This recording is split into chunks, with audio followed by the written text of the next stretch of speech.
So you know we are on an independent stream of line right here on CNC3. I'm being joined by Kernesha Walters. Now, Kernesha recently won an emancipation monologue competition from the PNM St. Augustine constituency event. So, welcome to the show, Kernesha. How are you? I'm good. I see you looking like you're home. Are you hearing me clearly? Yeah, I know. I hear you. So you are a veteran, even though you're clearly very young. You are a veteran of this whole spoken word scene. How did you get into spoken word poetry? Well, actually, like for the past 6 years, I've actually been writing spoken word on and off in my high school, which is Ashton Hills College. So I used to write a lot for like school projects until I actually went into my first competition in Ashton. And I came first place when I was school first prize. So then I decided to take it a little more seriously. So for like the past few months, I've engaged in this spoken word group called the T-Sense movement, which is a really great group because it helps, engage and develop my spoken word talent. Oh, that's really good. Do you mind me asking what class you're going into in September? Well, I'll be in upper sixth in September. Oh, you're a little bigger than I thought you were. You're one of those blessed with those baby faces, so nobody will ever know you're engaged. Love it. So, you've been writing your poetry for like about 6 years. You have an Independence Day tribute. Do you write all your spoken word? Yes, actually, I just write those. And what's the process like for you?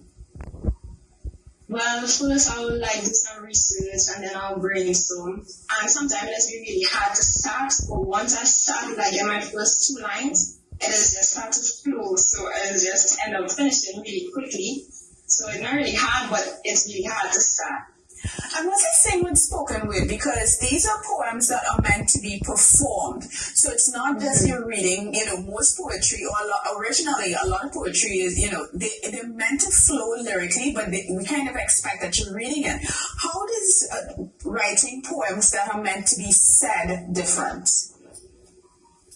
Well, actually, you just have to know how to perform, basically. Once you try to perform it, it'll be way better because sometimes you'll be reading it and people may not be as engaged in it.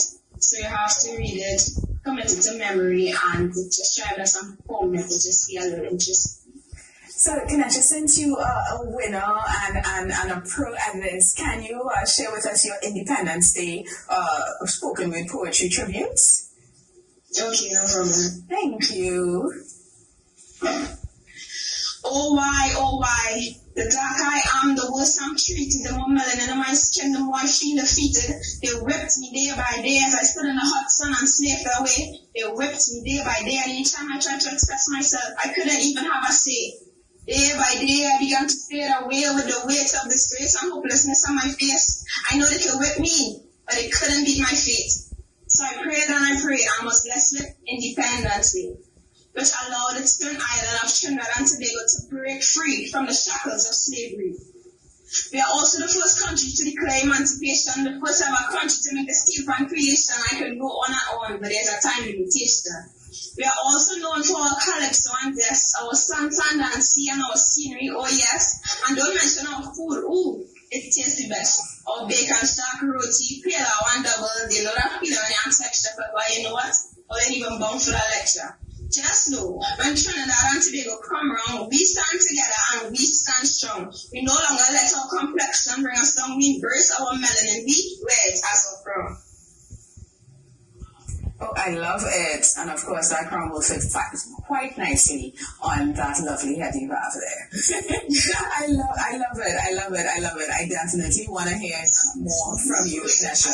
How long did it take you to come up with that?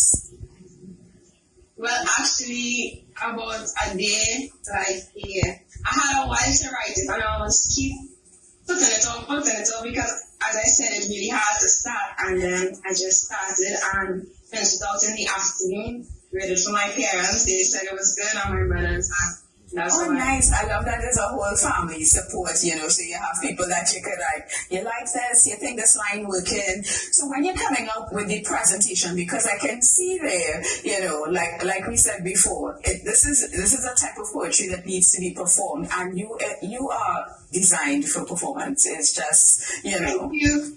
You live those words. I was seeing scenes as you were speaking to us. How does the performance come in? How do you fit that into your presentation? Okay, so like right after I write it and I say it to my parents and my siblings, most of the time my biggest brother, Kernesha Walters, he really helped me like put the actions together. And like after I say the spoken word itself, he said this will look good with this and things like that. So I just add in things and certain words I say, it just comes naturally and I just start to act certain parts. I can imagine that, you never lose the fear of performing, right? You always have a little bit of nervousness. How helpful has becoming a spoken word artist been for you dealing with stage fright and things like that? Oh, okay. Well, I'm actually a person who gets stage fright really easily. It might be stuck in being here doing this spoken word, but it was really hard for me. But every time, like before any type of performance, I just it's really nervous. I'm always nervous. But when you actually put yourself out there spoken word, that's something I realized. That spoken word makes me do put myself out there, right? So I just have to go with the flow basically. Just have no choice and you just have to be confident in yourself. And spoken word makes you really confident because you actually have to present and say your stuff. So it just really helps a lot. Yeah, I hear performers say that all the time, that you never lose the nervousness, you just learn to manage it better. And sometimes you can let it fuel your performance. Is that what you experience as well? all the time. And I got a lot of inspiration from my other brothers, Kernesha Walters. So they always say, just go with the flow. You got this, do not study about, anything around you. So just go with the flow. And that's what I try to do. But nervousness never leaves until I start to perform. You come from a family of performers because you keep referencing your brothers. You have a brother who helps you with your performance. You have a brother. What kind of stuff are they doing? How many of you are there?